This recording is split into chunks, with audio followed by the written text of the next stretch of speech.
questo tutorial inseriremo una scritta all'interno della scrostatura del muro in stile murales, utilizzando le maschere, e precisamente la maschera di livello e la maschera di ritaglio. Vediamo subito come fare. Iniziamo a riflettere la foto. Dal menu immagine, rotazione immagine, rifletti quadro in orizzontale. Sblocchiamo il livello cliccando sull'icona a forma di lucchetto e poi tasto destro duplica livello, lo duplichiamo e teniamo da parte una copia che fra l'altro ci servirà più avanti. Facciamo quindi la selezione utilizzando lo strumento selezione rapida.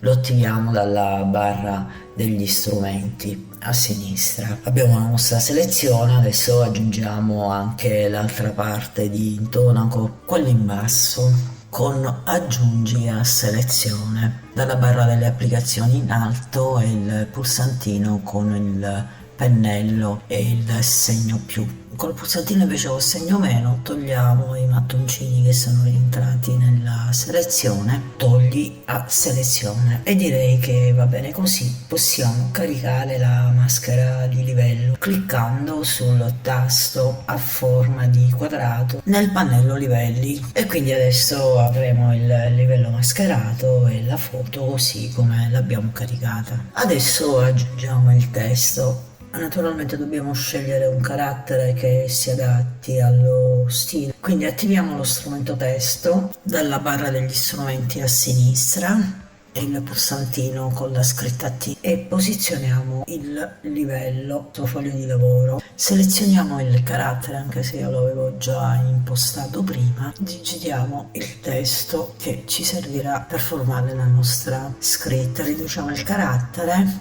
lo sistemiamo al centro e diamo le dimensioni al nostro testo dal pannello carattere a sinistra. I 180 punti possono andare bene. Adesso caricheremo un'immagine, questa qua che ho preparato in anticipo, il file era già aperto, la copio e la incollo all'interno del file su cui stiamo lavorando. Questa immagine la caricheremo in modo che diventi il riempimento della nostra scritta. Assicuriamoci che il livello foto sia sopra il livello del testo. Selezioniamo il livello della foto che abbiamo copiato e incollato, tasto destro, quindi crea maschera di ritaglio, e questo è l'effetto che l'immagine che abbiamo incollato diventa riempimento del testo. Adesso vediamo di dare un po' di carattere a questo testo, che risulta molto piatto, quindi faremo in modo di staccarlo dallo sfondo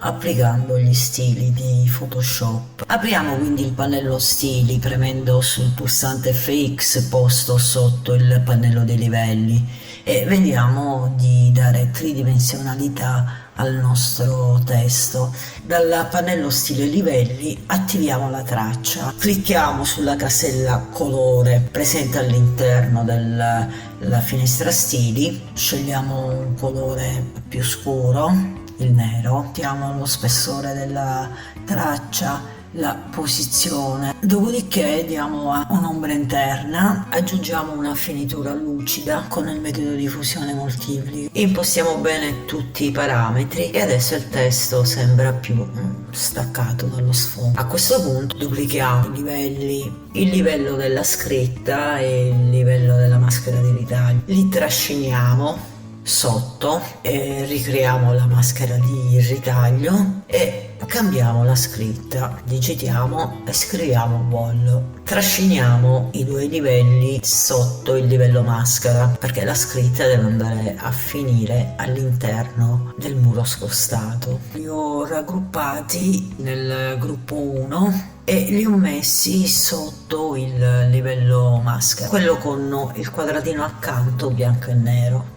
Adesso la scritta wall è nella posizione corretta. Diamo una sistemata e la lasciamo al momento così. Ora creiamo la scritta che andremo a mettere nella parte inferiore della foto, duplicando i due livelli, il livello foto e il livello testo. Ricreeremo la maschera di ritaglio. Ripeteremo le stesse operazioni, per cui accelero il video perché è una procedura che abbiamo già visto. Alla scritta in alto dal menu testo applichiamo un'alterazione, altera testo onda e diamo un effetto onda alla nostra scritta, un ritocchino alla traccia, la scritta finale che ho deciso di separare e ingrandire. Aggiungiamo il tocco finale, una bella sfumatura per rendere più luminosa la scritta e più scuri i bordi. Attiviamo quindi lo strumento, sfumatura, bianco e nero, la regoliamo, attiviamo la maschera e ne regoliamo l'opacità dal pannello livelli, la impostiamo al 32%. Dopodiché selezioniamo un pennello di durezza media piuttosto grande e con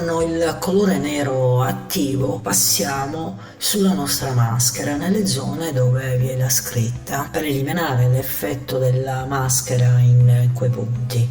Ricordiamoci che per le maschere il nero nasconde mentre il bianco rivela, quindi nella zona bianca sarà attiva la maschera, nelle zone nere sarà visibile il livello sottostante. Dopodiché ne settiamo ancora gli effetti di fusione per armonizzare la sfumatura con la nostra foto e il risultato finale è questo. Se questo video ti è piaciuto lascia un like, un commento e non dimenticarti di iscriverti al canale. Ciao, alla prossima!